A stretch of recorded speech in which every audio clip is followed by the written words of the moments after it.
प्रिय साथियों, एक important regulation coal mines regulation 136 underground precaution against fire आपसे शेयर करूंगा। Regulation number 136 underground precaution against fire. Coal mines के अंडरग्राउंड माइंस में एक क्लोज सर्किट के अंदर हम लोग काम करते हैं। अक्सर देखा गया है कि अंडरग्राउंड में फायर का कारण और उसका इन्वेस्टिगेशन किया गया है, तो विभिन्न कारण हैं। उसी के आधार पर ये रेगुलेशन कोल माइंस रेगुलेशन 2017 के रेगुलेशन नंबर 136 में अंडरग्राउंड प्रिकॉशन अगेंस्ट फायर को चर्चा किया गया है। इसका पहला सब रेगुलेशन है timber combustible material not keeped in underground. Timber और कंबस्टेबल मटेरियल अंडरग्राउंड में हम नहीं रखेंगे। दूसरा सब रेगुलेशन है would cut left from underground every seat. अब आप जानते हैं कि अंडरग्राउंड में सपोर्टिंग के लिए टिम्बर हम रखते ही हैं, लेकिन टिम्बर रखना मना है एक्सेप्ट सपोर्टिंग मटेरियल। अननेसेसरी और टिम्बर रखना नहीं है उसको, और कंबस्टेबल मटेरियल को अंडरग्राउंड में नहीं रखना। क्लियर? दूसरा सब रेगुलेशन में जो है वुड कटिंग, हम देखते हैं कि जब हम सपोर्ट के लिए जो वुड इस्तेमाल करते हैं उसको काटते हैं, प्रॉप के लिए या कॉक के लिए कोनिया पट्टा करते हैं, उस स्थिति में वुड का जो छिलका है वो अक्सर टिम्बर मिस्त्री और उसका गैंग अंडरग्राउंड में छोड़ देते हैं।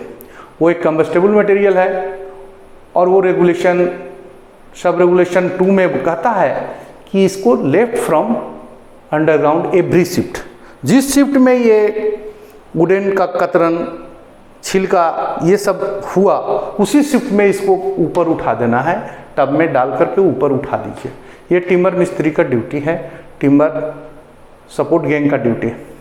तीसरा सब रेगुलेशन बहुत इंपॉर्टेंट, तीसरा सब रेगुलेशन जो है third sub regulation underground precaution against fire के थर्ड सब रेगुलेशन ओरल में पूछे जाते हैं। इसमें अक्सर अभी हमारा सेमी मैकेनाइज्ड माइंस या मैकेनाइज्ड माइंस है जिसमें गैस का कटिंग वेल्डिंग फ्लेम इस्तेमाल करते हैं या ऑपरेटर्स को रिपेयर करते हैं, SDL का रिपेयर करते हैं। इस स्थिति में ये अंडरग्राउंड में फायर जलाने के बाद संबंध में है। तो तीसरा सब रेगुलेशन कहता है no person light fire in underground. किसी भी हालत में अंडरग्राउंड में फायर या आग नहीं लगा सकता है कोई आदमी।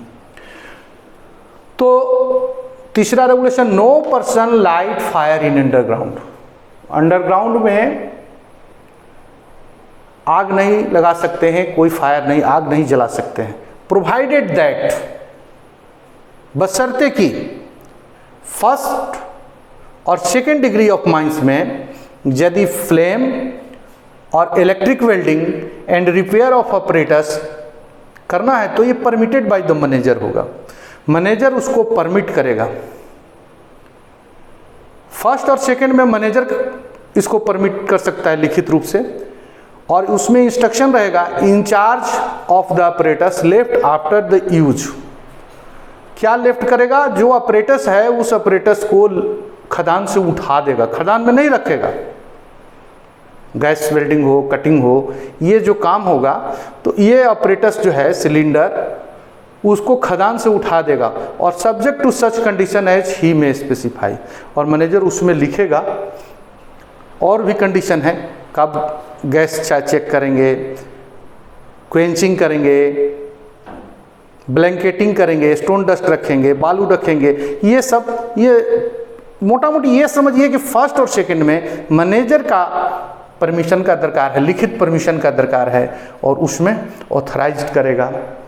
ऑपरेटर्स इंचार्ज के लिए ऑथराइज करेगा, जो फोरमैन वगैरह होंगे, और दूसरी चीज़ है कि ओवरमैन को ऑथराइज करेगा वहाँ का एटमॉस्फेरिक कंडीशन को जांचने के लिए। थर्ड डिग्री में फ्लेम, इलेक्ट्रिक अपरेटस और repair, prior permission by regional inspector of mines. इसमें मैनेजर परमिशन नहीं देगा, 3rd डिग्री ज़्यादा हैजार्डस है।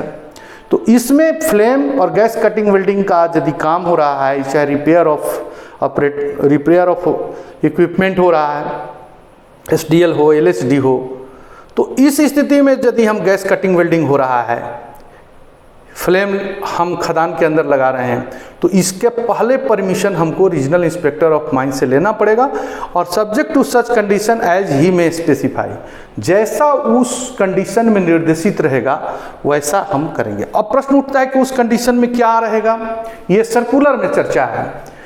सर्कुलर में उसमें चर्चा है कि 3rd डिग्री माइंस में हम क्या क्या परमिशन लेंगे। सर्कुलर में चर्चा है कि 1st डिग्री और 2nd डिग्री में।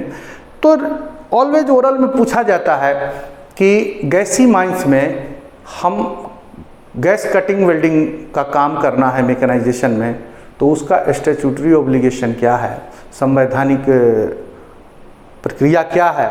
तो उस समय हमको ये बताना पड़ेगा कि 1st और 2nd में मैनेजर उसको लिखित परमिशन देते हैं, लेकिन 3rd डिग्री में आपको रीजनल इंस्पेक्टर ऑफ माइंस के द्वारा प्रायर परमिशन लिया जाता है, और उसके दिए गए शर्तों के आधार पर हम ये गैस वेल्डिंग, कटिंग या अंडरग्राउंड में फायर फ्लेम जला सकते हैं। क्लियर? अब यहाँ पर मैं चर्चा करूँगा, ये एक अलग सब्जेक्ट है, क्वेश्चन है कि ये जो सब्जेक्ट टू सच कंडीशन है, सर जो शर्त है वो शर्त क्या है। लेकिन इससे पहले मैं चौथा सब रेगुलेशन पर आता हूँ। Portable light not left underground unattended. अब यदि फ्लेम सेफ्टी लैंप है या और भी ऐसा कोई लाइट है, तो उसको जहाँ मन तहाँ रख करके छोड़ नहीं सकते हैं। वो उस फ्लेम सेफ्टी लैंप को या तो माइनिंग सरदार देखेगा या कोई पर्सन उस पर अटेंड करेगा, देखेगा उसको कि किसी कारणवश गिर नहीं गया या कोई उसमें प्रोजेक्टेड इंजरी नहीं हो गया, प्रोजेक्टेड ये नहीं हो गया, तो सोर्स ऑफ फायर है ना। तो पोर्टेबल लाइट को हम कभी भी अनअटेंडेड नहीं छोड़ेंगे, या खदान में छोड़ के हम बाहर नहीं आ जाएंगे, उसको हर आदमी के साथ रहेगा, वो पोर्टेबल लाइट उठेगा। 5वां सब रेगुलेशन है end of the shift light shall extinguish and power off, no continuous succession. कुछ माइंस हैं जिसमें कंटिन्यूअस सक्सेशन तीनों पाली में चलता है, तो कंटिन्यूअस सक्सेशन में चलने वाले माइंस हैं, वहां पर end of the shift light shall extinguish, light को बुझाने का जरूरत नहीं है, पावर को बुझाने का जरूरत नहीं है। लेकिन कोई माइन 2 पाली चल रहा है, 1 पाली चल रहा है, 2 पाली बंद है, या कभी कभी 2 पाली चल रहा है, तीसरा 3rd पाली बंद है, तो कंटिन्यूअस 24 आवर्स सक्सेशन में नहीं चल रहा है। तो उस स्थिति में आपको माइन 1 शिफ्ट चलने के या 2 शिफ्ट चलने के बाद जब बंद करते हैं, तो हमको उसमें लाइट सेल भी एक्सटिंग्विश, लाइट को बुझाना होगा, पावर को कट करना होगा गेट इन से। क्लियर? 6ठा सब रेगुलेशन है outbreak of fire in underground. अब अंडरग्राउंड में फ्लेम की बात आया, अंडरग्राउंड में फायर भी हो सकता है, तो फायर जब होगा outbreak of fire in underground, तो क्या करेंगे, adequate step shall be taken to control any fire और हीटिंग्स। क्या सारे स्टेप हम लेंगे, पर्याप्त स्टेप लेंगे जिससे ये कंट्रोल हो। इसका अलग रेगुलेशन भी है, लेकिन यहाँ पर ये बताया क्योंकि अंडरग्राउंड प्रिकॉशन का एक 6ठा सब रेगुलेशन ये है। 7वां जो है ये भी ओरल के हिसाब से बहुत इंपॉर्टेंट है। अनयूज्ड वर्किंग और वॉकेबल एंट्रेंस, कोई वर्किंग जो हम बराबर यूज नहीं कर रहे हैं, या कोई आने जाने का रास्ता है जो हम यूज नहीं कर रहे हैं, तो प्रत्येक 30 दिन में उसको इंस्पेक्शन करना है बाय कॉम्पिटेंट पर्सन। ओवरमैन माइनिंग सरदार एवरी 30 डेज में एक बार उसका इंस्पेक्शन करेगा और उसका रिपोर्ट लिखेगा। तो क्या किस लिए इंस्पेक्शन का पर्पस क्या है, sign of illicit distillation liquor. हमारा सोशियो पॉलिटिकल इन्वायरमेंट ऐसा है कि दारू बनाने के लिए या दारू चुराने के लिए छुप करके लोग काम करते हैं। वो ऐसे प्लेस जो अनयूज्ड है उस प्लेस पर दारू बनाते हैं। तो दारू बनाने के समय आग इस्तेमाल करते हैं और उससे भी फायर बहुत जगह लगा है। इसीलिए हम देखेंगे कि वो ऐसे रिमोट प्लेस पर, वो वैसे अनयूज्ड वर्किंग में और वॉकेबल एंट्रेंस में छुप के कोई डिस्टिलेशन तो नहीं कर रहा है, लीकर दारू तो नहीं चुरा रहा है, दारू तो नहीं बना रहा है। दूसरी बात ये, इसका रिपोर्ट जो है, report of every such inspection write in registered and sign dated by competent persons. Clear? तो ये चीज़ें हैं 7वां पॉइंट। और इसमें तीसरा पॉइंट बहुत इंपॉर्टेंट है ओरल के लिए, बराबर इस चीज़ को पूछा जाता है कि अनयूज्ड वर्किंग के इंस्पेक्शन से संबंधित क्या स्टैट्यूटरी ऑब्लिगेशन है, या इस चीज़ को पूछा जाता है इलिसिट डिलिसिएशन ऑफ लिकर्स। ये जब तक आप जवाब नहीं दीजिएगा कि ये इंस्पेक्शन से हम अवैध रूप से शराब बनाने का जो धंधा है उसके बारे में भी हम निगाह करेंगे, उस इंस्पेक्शन करेंगे, तब तक ये ओरल में आपका कंप्लीट नहीं होगा। क्लियर? तो अब थोड़ा सा मैं इस तीसरा सब रेगुलेशन पर प्रकाश डाल देता हूँ। चाहे मैनेजर परमिशन दे फर्स्ट और सेकंड में, और थर्ड में रीजनल इंस्पेक्टर ऑफ माइंस का परमिशन लिखित सब्जेक्ट टू सच कंडीशन के अनुसार लिखित प्रायर परमिशन रहेगा। तो ये परमिशन में क्या हम सावधानी लेते हैं?